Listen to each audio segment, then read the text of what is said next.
Let's picture this. It's a dark, stiflingly humid night in 1947 India. The rain has been pouring, and I mean relentlessly pouring, for 10 solid hours. In a dimly lit, mud-baked room, a mother sits near a sack of rice. And then, a hidden scorpion strikes. Welcome to our explainer on Night of the Scorpion. She screams in absolute agony. Complete chaos erupts in the tiny home. But at the very end of an excruciating 20-hour ordeal, what does she say? She simply says, "Thank God the scorpion picked on me and spared my children." Wow. This incredibly powerful quote is literally the beating heart of Nissim Ezekiel's famous poem. Today, we're going to unpack exactly how we get to this profound moment of selfless maternal love. Let's jump back in time and see how this whole dramatic story actually unfolds. You know, the setting of this poem is absolutely crucial. 10 hours of steady rain, a dark room, a hidden scorpion. That relentless rain isn't just bad weather here. It creates this intensely dark, gloomy, completely helpless atmosphere. It's actually the rain that drives the scorpion indoors in the first place, forcing it to crawl beneath a sack of rice just to seek shelter. It perfectly sets the ominous stage for everything that's about to happen. But before we get to the terrifying strike itself, let's look at the man behind these words. Born in Mumbai in 1924, Nissim Ezekiel was an Indian whose roots were Jewish, but whose heart was entirely Indian. After studying philosophy in London, he returned with a really specific mission: to write about Indian life, well, actually staying in India. He's widely celebrated today as the father of modern Indian poetry in English. He published his first book, A Time to Change, in 1952, and later picked up the prestigious Sahitya Academy Award in 1983. Okay, let's dive into this specific poem. Night of the Scorpion is what we call an autobiographical free verse. Now, what does that mean? It means it's a true, deeply personal story drawn directly from Ezekiel's own life. It's literally the memory of the actual night his own mother was stung. And it's written in free verse, which means there's no strict, bouncing rhyme scheme. The poet did this intentionally, so the narrative feels completely natural, raw, and just real. So let's get right back into that dark, rainy room.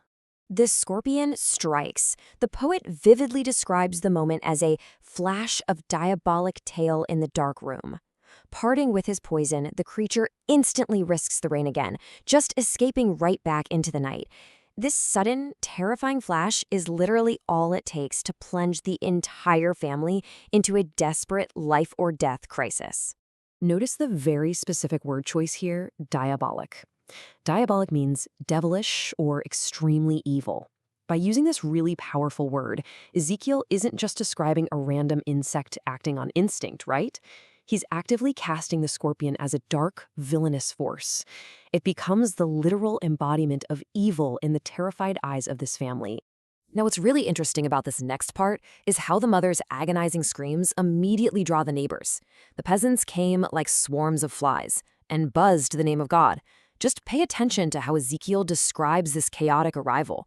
We're talking hundreds of people rushing in from the village, but they aren't bringing medical help. They're just bringing their sheer, overwhelming presence. Let's quickly break down the mechanics of why that description works so incredibly well. The poet is using two powerful literary devices here. First, a simile, comparing the arriving villagers to swarms of flies. Second, onomatopoeia, using the word buzzed, a word that literally imitates the sound they're making. And there's a really subtle irony here that we absolutely shouldn't miss. I mean, flies are pests, right? They're usually drawn to a mess. By comparing the villagers to flies, the poet is subtly critiquing the crowd, kind of suggesting their presence is more of a chaotic annoyance than an actual help to his suffering mother. Armed with candles and lanterns, the villagers begin to frantically search this pitch-black room for the creature. As they move about, their lanterns throw giant scorpion shadows on the mud-baked walls. They search everywhere, but the scorpion is nowhere to be found, and in response, they just click their tongues in disappointment. This brings us to a frankly brilliant use of imagery. Through highly visually descriptive language, Ezekiel paints this scene where the searching villagers' own shadows actually look like giant scorpions on the walls. It's such an incredibly powerful visual. It subtly critiques the villagers, making them appear just as threatening and overwhelming as the very creature they're hunting. Since they can't find the scorpion, well, their superstitions quickly take over. As the mother writhes in pain, the villagers literally surround her and begin this relentless chanting. One of the things they say is, "May the sins of your previous birth be burned away tonight," they said. You see, they deeply believe in karma and rebirth. To them, this intense physical suffering isn't just a medical emergency. No, it's a spiritual purification designed to burn away past sins and improve her next life. And this brilliantly illustrates Ezekiel's absolute mastery of repetition and irony. In the poem, he repeatedly uses the phrase, "they said," at the end of every single one of their superstitious blessings. They said this, they said that. This repetition really highlights his complete frustration and disagreement with their useless chanting. It's deeply ironic, isn't it? While they talk endlessly about cosmic balance and spiritual purity, a real, physical woman is enduring terrible agony right in front of them, and their repetitive words are doing absolutely zero to stop the venom. So we have a really stark contrast happening in this room. On one hand, we have the villagers, entirely reliant on superstition, chanting, and karma. On the other hand, we have the poet's father. Ezekiel describes his father as a skeptic and a rationalist, a man of modern science who absolutely doesn't believe in these village traditions. Instead, he's desperately trying every powder, mixture, and herb he can get his hands on. This perfectly illustrates the poem's core theme of superstition versus science. But in a moment of sheer emotional desperation, even the rationalist father breaks. Desperate to stop the poison, he actually pours a little paraffin, kerosene, on his wife's bitten toe and literally puts a match to it. The poet, who is watching this whole thing unfold as a child, says, "I watched the flame feeding on my mother." It is a terribly ironic moment.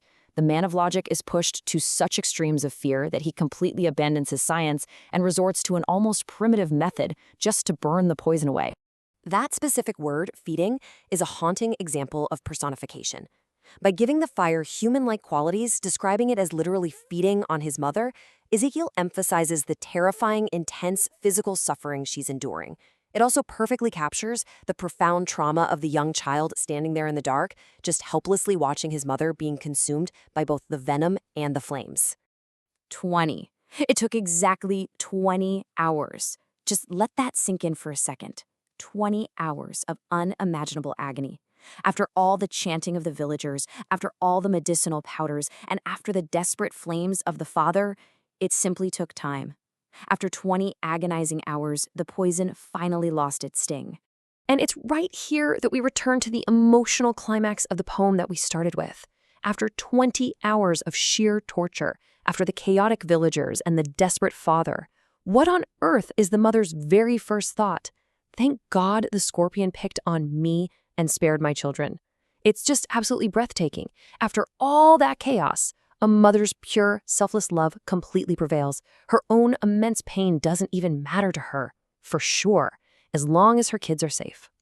All right, if you're a literature student, it is time for a rapid-fire revision session.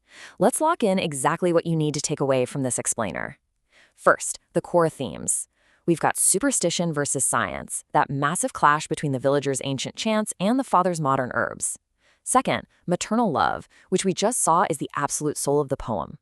Third, karma and rebirth, the traditional Indian philosophy chanted by the peasants.